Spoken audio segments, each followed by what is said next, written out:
Good morning everyone. एक बार फिर से आप सभी का क्रेजी जीके ट्रिक के डेली करंट अफेयर की सीरीज में स्वागत है। मेरा नाम है पंकज वैष्णव और आज के इस सेशन में हम डेली करंट अफेयर की सीरीज को आगे बढ़ाते हुए 14 फरवरी के सभी करंट अफेयर को डिटेल में डिस्कस करने वाले हैं। आराम से रिलैक्स होकर पूरे सेशन को देखिएगा। एक एक फैक्ट, एक एक क्वेश्चन बहुत ही इंपॉर्टेंट है, बहुत ही अच्छा लगेगा आपको। आराम से बने रहिए एंड तक। सबसे पहला क्वेश्चन यहां पर हम डिस्कस करेंगे 14 फरवरी का। तो आईसीसी के द्वारा आपको पता है हर मंथ के लिए प्लेयर ऑफ द मंथ का अवार्ड दिया जाता है। ICC international cricket council, okay, पूरे वर्ल्ड में क्रिकेट खेलों का आयोजन करवाने वाली एक गवर्निंग बॉडी है ना। तो आईसीसी के द्वारा हर मंथ की बेस्ट परफॉर्मेंस के आधार पर ICC player of the month का अवार्ड दिया जाता है। यहां पर दो अवार्ड बहुत इंपॉर्टेंट हो जाते हैं। एक तो हो जाता है mains player of the month और एक हो जाता है women's player of the month, best performance के आधार पर। तो हाल ही में देखिए फरवरी में जनवरी के लिए आईसीसी ने लिस्ट जारी की है जनवरी मंथ के प्लेयर ऑफ द ईयर की। यहां पर हमारा क्वेश्चन है कि ICC player of the month जनवरी 2025 के लिए किसे चुना गया है। तो एक आंसर हो जाता है यहां पर जोमेल वॉरिकन। अच्छा, कहां के प्लेयर हैं ये क्वेश्चन आएगा। तो ये वेस्ट इंडीज के प्लेयर है। कहां के? वेस्ट इंडीज के, जिनका नाम है जोमेल वॉरिकन। तो ये हो गए men's player of the month जनवरी 2025 के लिए। जनवरी में इनका बहुत अच्छा परफॉर्मेंस रहा होगा, इसीलिए वेस्ट इंडीज के खिलाड़ी जोमेल वॉरिकन को प्लेयर ऑफ द मंथ चुना गया। अब सेम आता है women's player of the month के लिए। यहां पर इमेज देख लीजिए, वेस्ट इंडीज के खिलाड़ी हैं Jomel. Women's player of the month की बात करें तो ये हो जाती है बेथ मूनी। अगर इनकी बात करें तो ऑस्ट्रेलिया की एक बैट्समैन है बेथ मूनी, ऑस्ट्रेलियाई फीमेल क्रिकेट प्लेयर। तो ये हो गई women player of the month 2025 जनवरी के लिए, ओके। और जनवरी 2025 के लिए mains player of the month एक स्पिनर खिलाड़ी हैं वेस्ट इंडीज के, जिनका नाम है जोमेल वॉरिकन।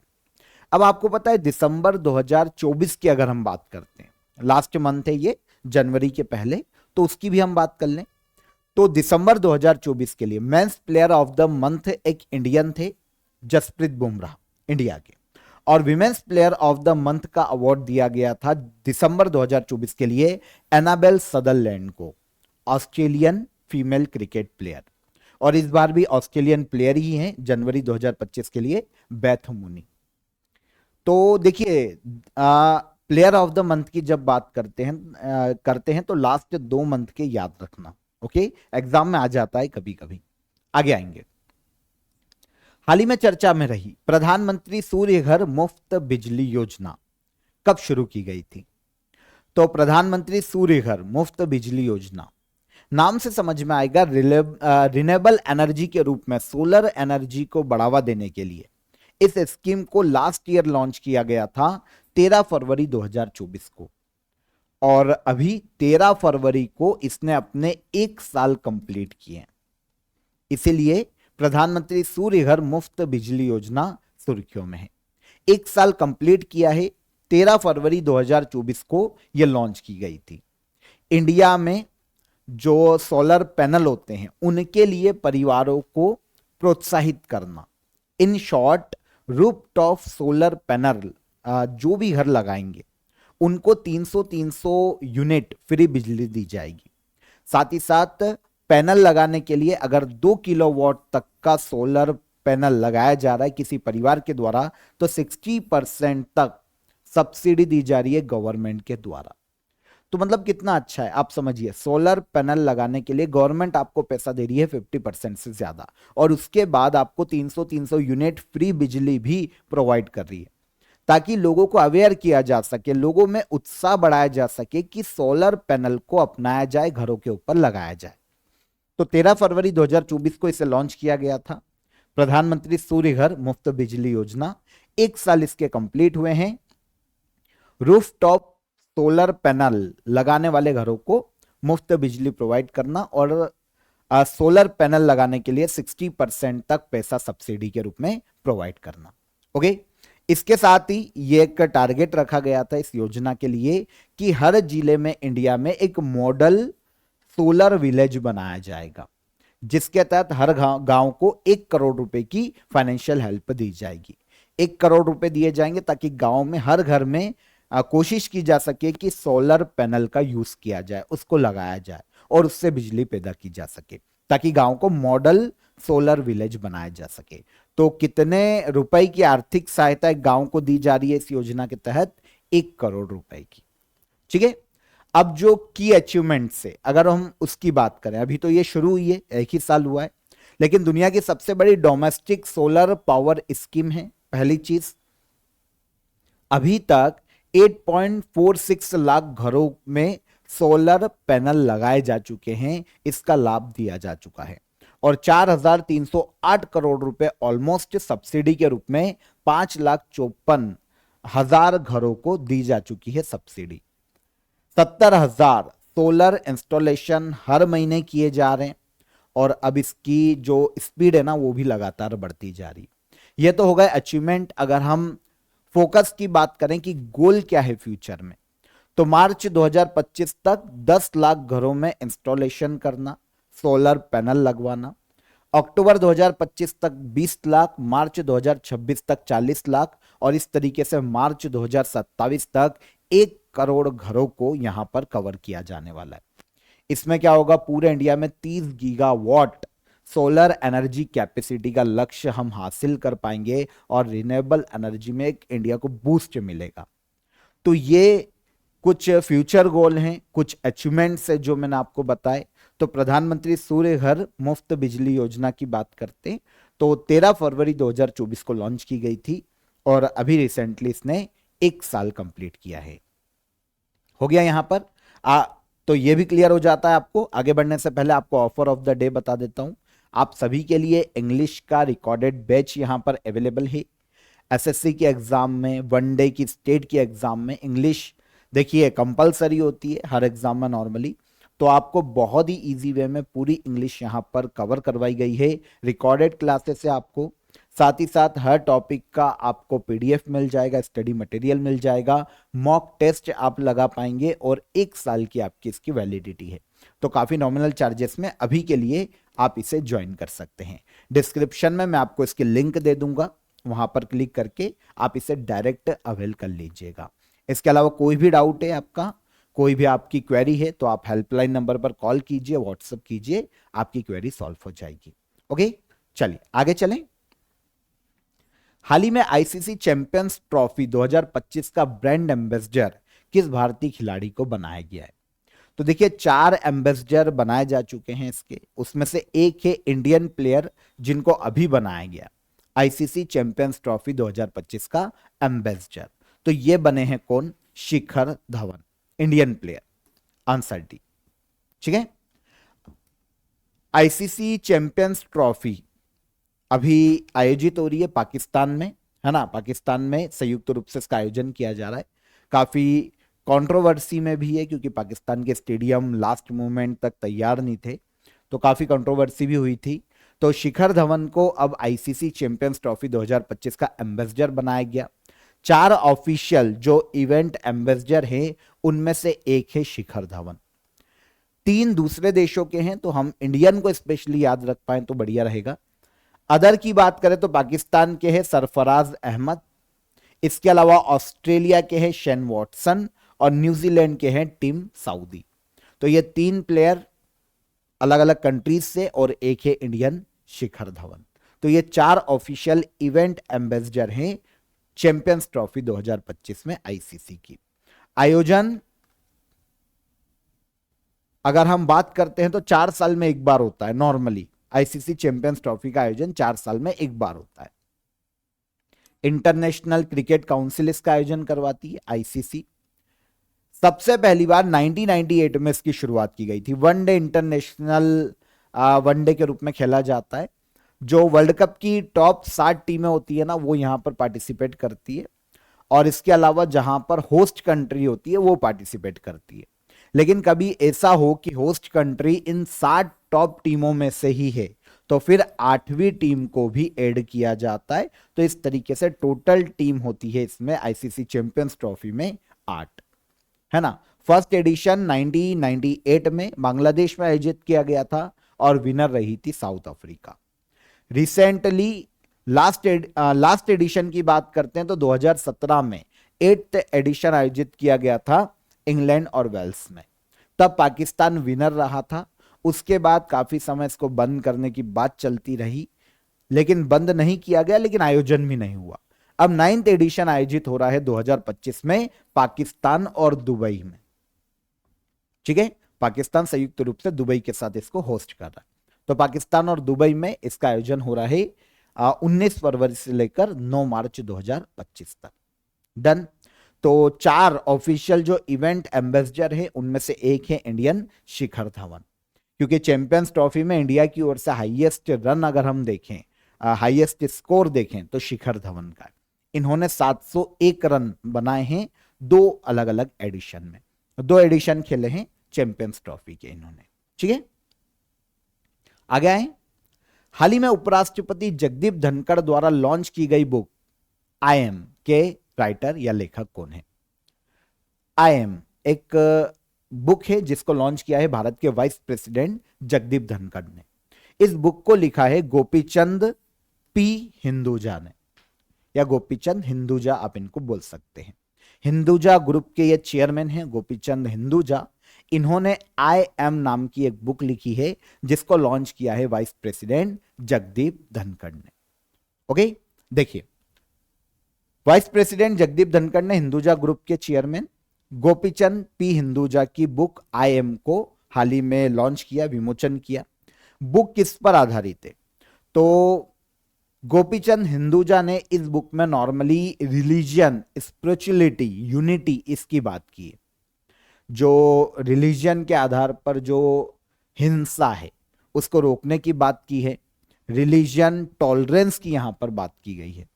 ठीक है, तो ऑल ओवर शांति, पीस, स्पिरिचुअलिटी, यूनिटी, एकता पूरे देश में, इस पर आधारित बुक है आई एम। और इसके अलावा अलग अलग देशों के क्या कल्चर है रिलीजन को लेकर, इनके बारे में गोपीचंद्र हिंदुजा ने अपनी इस बुक में बताया है। तो ऑथर हो गए हिंदुजा ग्रुप के चेयरमैन गोपीचंद हिंदुजा। एक और बुक हाल ही में लॉन्च की गई है। अच्छा, हिंदुजा ग्रुप का काम क्या है ना, कंपनी क्या करती है? तो काफी सारे अलग अलग सेक्टर में वर्तमान में कार्यरत है, जैसे automotive, banking, IT, health care, media, energy sector में, रियल एस्टेट सेक्टर में इसमें काम करती है। और इन्हीं के चेयरमैन के द्वारा बुक लिखी गई है। एक और बुक रिलीज की गई थी हाल ही में, I am a soldiers wife. नाम से समझ में आएगा, एक सोल्जर की वाइफ के द्वारा ये लिखी गई है। इनका नाम है गीतिका लिद्दर। अगर इनकी बात करें तो ये भारत के एक्स ब्रिगेडियर एल.एस. लिद्दर की पत्नी है, जिनका निधन हो गया था बिपिन रावत के साथ में। भारत के जो सीडीएस थे, chief of defence staff Bipin Rawat, आपको पता है कुछ सालों पहले एक 2021 में हेलीकॉप्टर क्रैश में इनका निधन हो गया था। तो इनके साथ इनके डिफेंस असिस्टेंट भी थे जिनका नाम था ब्रिगेडियर एल.एस. लिद्दर। इनका भी निधन हो गया था।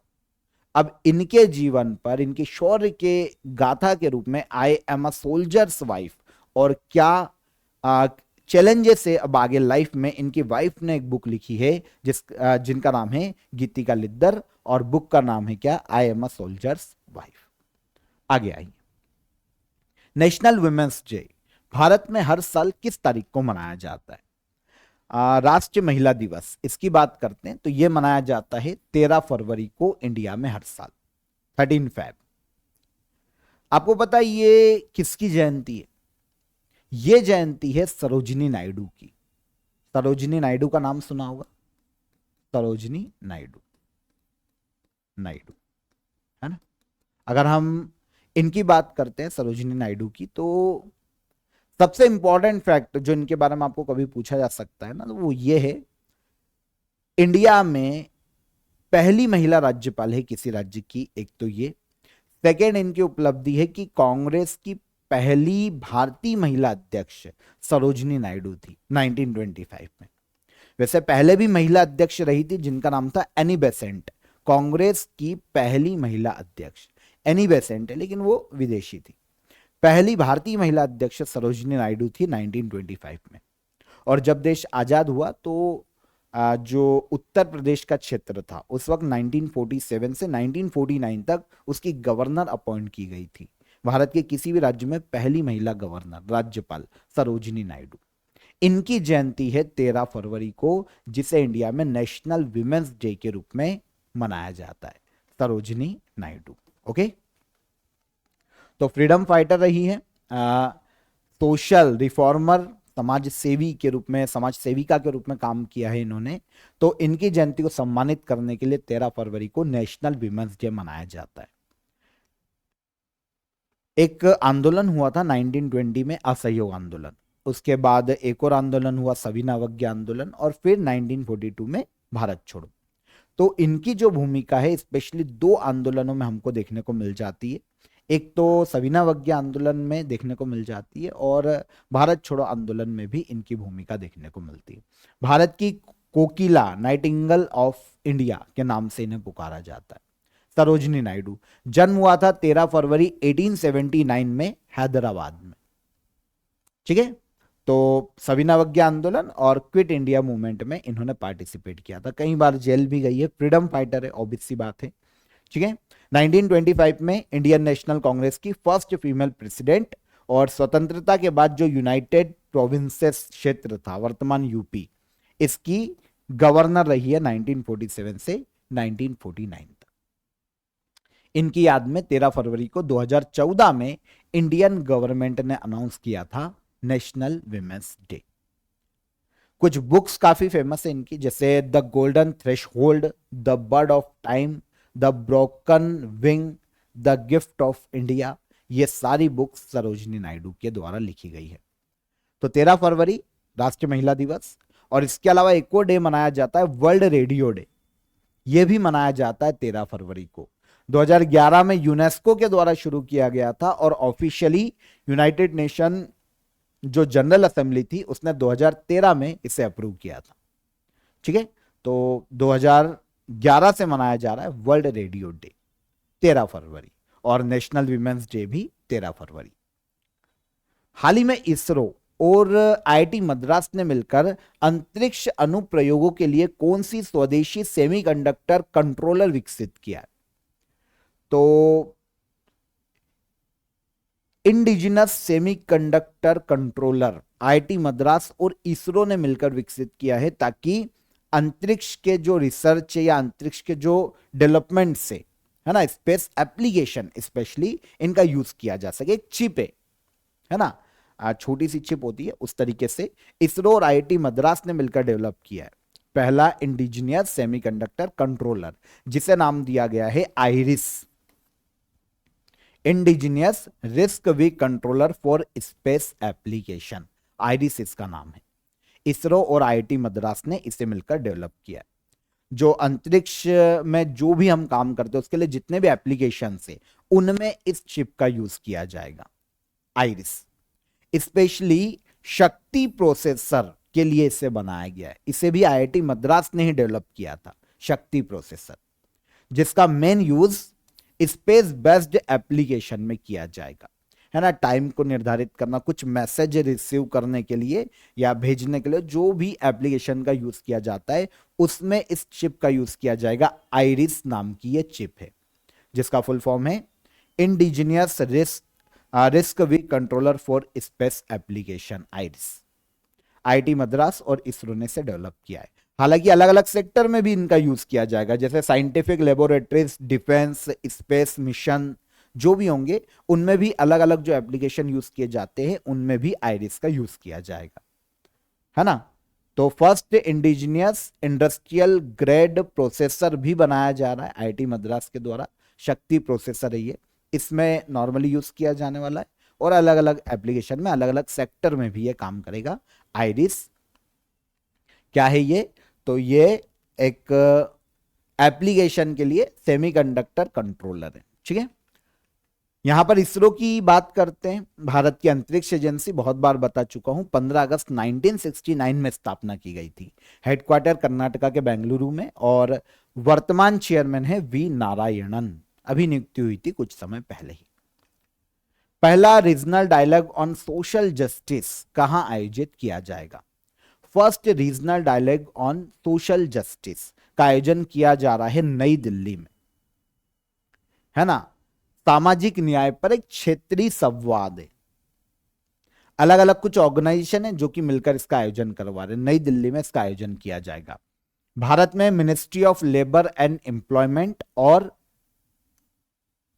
एम्प्लॉयर्स फेडरेशन ऑफ इंडिया और एक सीआई नाम की एक संस्था है, ये मिलकर इनका आयोजन करवा रहे हैं। ठीक है, तो भारत मंडपम नई दिल्ली में यह आयोजित होगा 24-25 फरवरी 2025 में। Regional dialogue on social justice.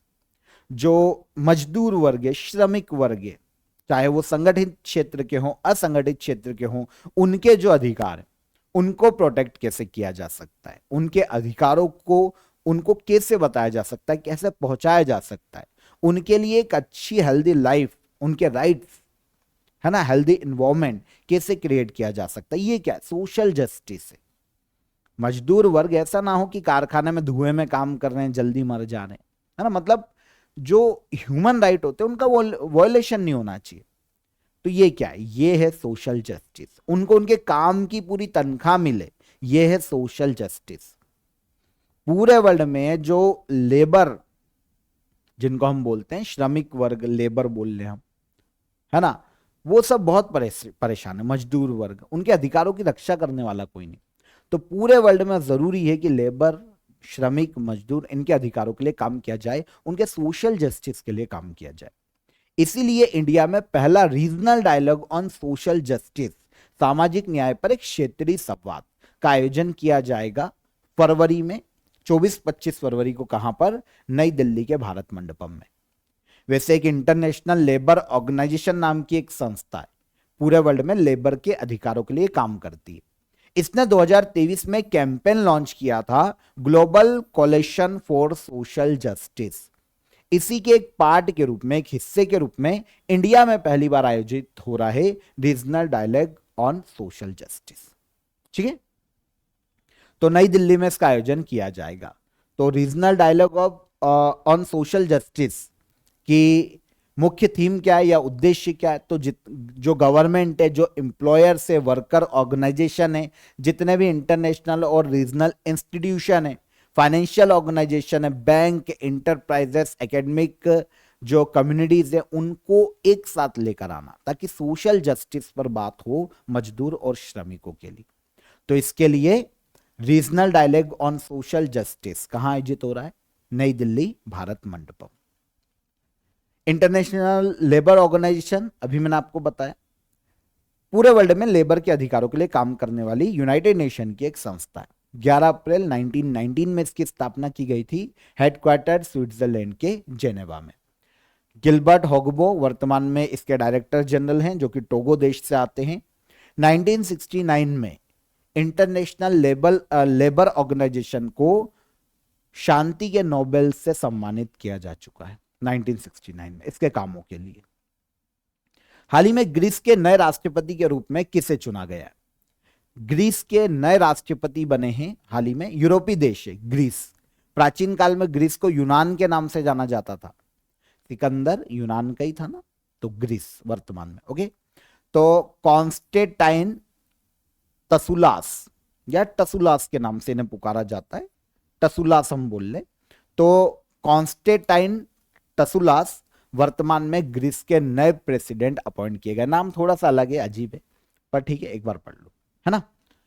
ये है तसुलास, कॉन्स्टेंटाइन तसुलास, ग्रीस के नए प्रेसिडेंट अपॉइंट किए गए। इनके पहले जो प्रेसिडेंट थे कैटरीना सकेलारोपोलू थे, दोनों के ही नाम बहुत अजीब है। इनकी जगह ली है अब किसने? टसुलास ने। 13 मार्च 2025 को ये अपने पद की शपथ लेंगे। ग्रीस में ये न्यू डेमोक्रेटिक पार्टी के मेंबर हैं। ग्रीस की बात करें, यूरोपीय देश है, एथेंस कैपिटल है ग्रीस की। कायरियाकोस मित्सोटाकिस वर्तमान में इसके प्राइम मिनिस्टर है। ठीक है, थोड़ा अलग भी पढ़ा होगा, तो मित्सोटाकिस याद कर लो, इनका जो सरनेम है वो याद कर लो। ये है पीएम।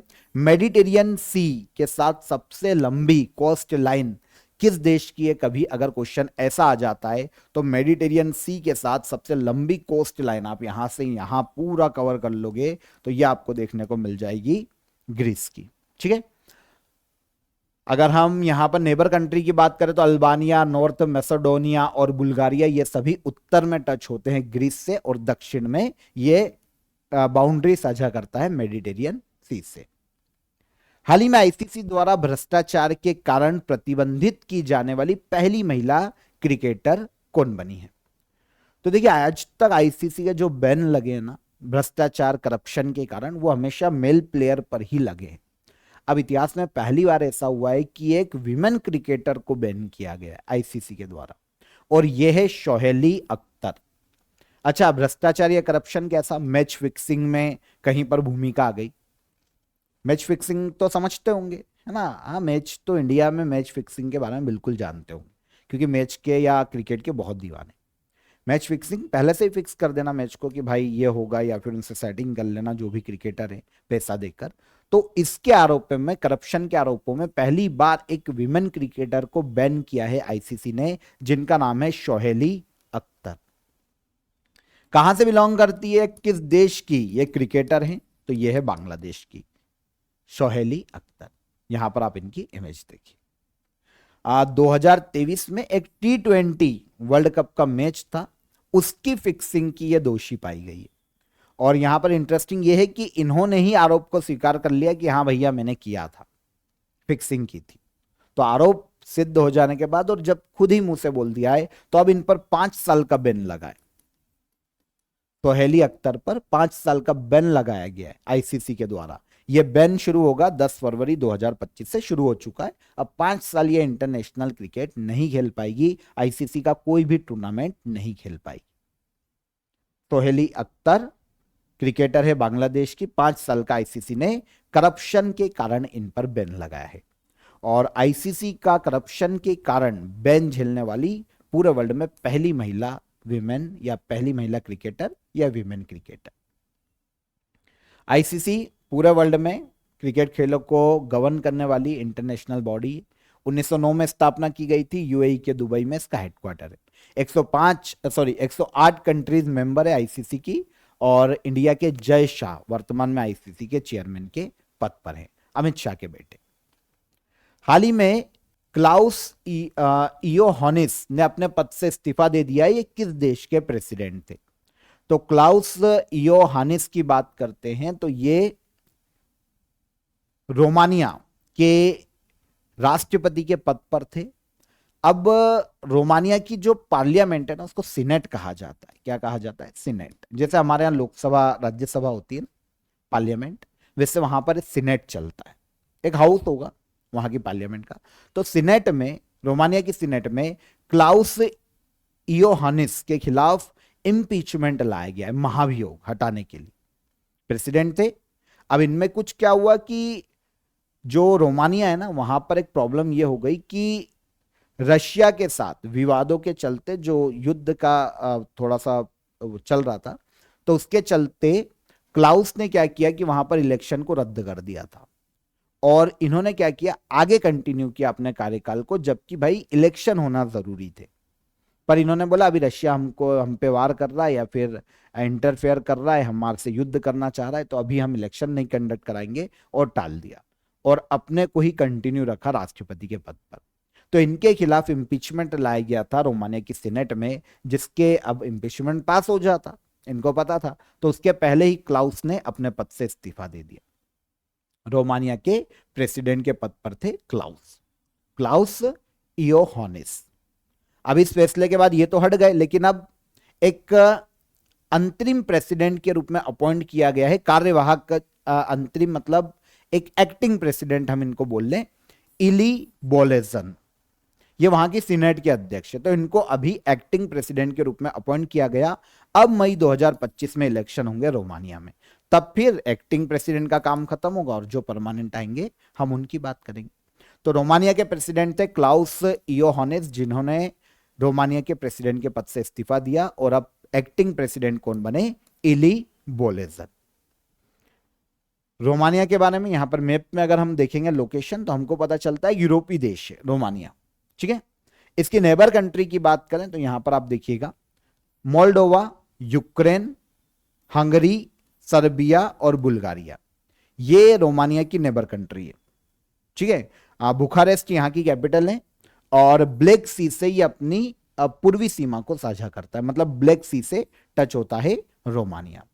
कार्यवाहक राष्ट्रपति है इली बोलेजन और प्रधानमंत्री वर्तमान में रोमानिया में है मार्सेल थियोलाकू। तो यहां पर 14 फरवरी के सभी करंट अफेयर हमने डिटेल में डिस्कस किए, एक फैक्ट को समझा, एक क्वेश्चन को समझा, बहुत ही इंटरेस्टिंग था। अब हम चलेंगे लास्ट डे के करंट अफेयर के रिवीजन पर, क्वेश्चन आंसर देखेंगे जल्दी से। हाल ही में जारी करप्शन परसेप्शन इंडेक्स 2024 में भारत की रैंक क्या है? तो कितनी रैंक आई है भाई? 96। हाल ही में expanding quality higher education through state and states public university report किसके द्वारा जारी की गई? तो यह जारी की गई नीति आयोग के द्वारा। हाल ही में चेन्नई ओपन 2025 का खिताब किसने जीता? चेन्नई ओपन 2025 का खिताब जीता है क्रियन जैकेट ने। प्रथम ओलंपिक ई स्पोर्ट्स गेम्स 2027 कहां आयोजित किए जाएंगे? तो ये सऊदी अरब के रियाद में आयोजित किए जाएंगे। हाल ही में चर्चा में रही अटल भूजल योजना कब लॉन्च की गई थी? अटल भूजल योजना को लॉन्च किया गया था कब? 25 दिसंबर 2019 को। हाल ही में चर्चा में रहा पेंडोरा मिशन किसके द्वारा लॉन्च किया जाएगा? तो पेंडोरा मिशन लॉन्च किया जाएगा नासा के द्वारा। हाल ही में भारतीय स्नूकर चैंपियनशिप 2025 का खिताब किसने जीता है? तो यह खिताब जीता है पंकज आडवाणी ने। हाल ही में वर्ल्ड गवर्नमेंट समिट 2025 का आयोजन कहां किया जा रहा है? तो यह आयोजित की जा रही है यूएई के दुबई में। हाल ही में ऑपरेशन डेविल हंट किस देश द्वारा चलाया जा रहा है या चलाया गया है? तो बांग्लादेश के द्वारा। और हाल ही में FAO food and agriculture organisation ने उगबाद क्लाइमेट रेसिलिएंट एग्रीकल्चर प्रोजेक्ट किस देश में लॉन्च किया है? तो इसे लॉन्च किया है सोमालिया, अफ्रीकी देश। तो ये सारे कल के सेशन के हमारे आंसर हो गए। अब हम क्वेश्चन ऑफ द डे का आंसर लेंगे लास्ट सेशन का। पहला क्वेश्चन क्या था? बल्ब का फिलामेंट या तंतु किस धातु का या तत्व का बना होता है? तो ये टंगस्टन का बना होता है। बल्ब का जो फिलामेंट होता है टंगस्टन का होता है। संविधान की कौन सी अनुसूची भाषाओं से संबंधित है? ऑफिशियल लैंग्वेजेस की बात करती है at the schedule Indian constitution. प्रकाश की चाल सबसे अधिक किस माध्यम में होती है? तो लाइट की जो स्पीड है, प्रकाश की चाल सबसे अधिक होती है निर्वात में, वैक्यूम में। ठीक है, तो ये तीनों क्वेश्चन के आंसर अधिकतर स्टूडेंट के सही आए हैं, लगभग पूरे सही थे। ठीक है, अब हम चलेंगे आज के क्वेश्चन ऑफ द डे पर। ब्लड ग्रुप की खोज किसने की? पहला क्वेश्चन। पृथ्वी पर दिन और रात बनने का मुख्य कारण क्या है? दूसरा क्वेश्चन। और भारत का पहला उपग्रह कौन सा था और इसे कब लॉन्च किया गया था? तीसरा क्वेश्चन। तीनों क्वेश्चन के आंसर कमेंट में कीजिए, पॉज करके आराम से पढ़िए, कमेंट में आंसर कीजिएगा और सेशन कैसा लगा ये भी बताइए। सेशन पसंद आया हो तो वीडियो को लाइक और शेयर कर दीजिए। चैनल पर पहली बार आए हैं तो चैनल को सब्सक्राइब कर लीजिएगा। रूट एप्लीकेशन और क्रेजी जीके ट्रिक एप्लीकेशन को चेकआउट कीजिए, विजिट कीजिए एप्लीकेशन पर। काफ़ी इंटरेस्टिंग और एग्जाम ओरिएंटेड आपको वहाँ पर कोर्सेस मिल जाएंगे आपके सहूलियत के लिए। बहुत ही ईजी वे में आप वहाँ पर उन्हें ज्वाइन कर सकते हैं। कोई भी डाउट होता है तो हेल्पलाइन नंबर आपके लिए रहता है, डिस्क्रिप्शन में भी मिल जाएगा, आप कॉल कर सकते हैं। कल फिर मुलाकात करेंगे नेक्स्ट डे के करंट अफेयर में। तब तक अपना ख्याल रखिए। जय हिंद, जय भारत।